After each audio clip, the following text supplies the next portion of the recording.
Isabel Daza nagbigay ng tulong para sa kasambahay na nabulag matapos maltretuhin ng amo.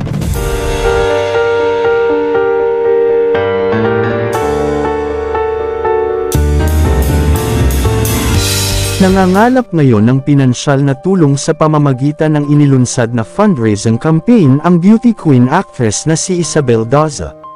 Ito ay para sa domestic helper na si Elvie Vergara na nabulag ang dalawang mata matapos siyang pinagmalupitan at abusuhin ng kanyang mga amo sa loob ng 3 taon sa Occidental Mindoro. Sa pamamagitan ng Instagram, nanawagan ng donasyon si Isabel para sa isasagawang eye operation ni Nanay Elvie. Kasunod niyan ay pinasalamatan niya ang ilan sa mga nagbigay na ng tulong at kabilang na riyan ang kapwa celebrities na sina Ann Curtis, Solen Yusuf, Liz Roy, Iza Calzado at Alex Gonzaga. Nakalikom na si Isabel ng mahigit 117,000 para sa 44-na-year-old na kasambahay. Dahil sa naging initiative ng kabutihang loob ng beauty queen ay umani siya ng mga papuri mula sa netizens.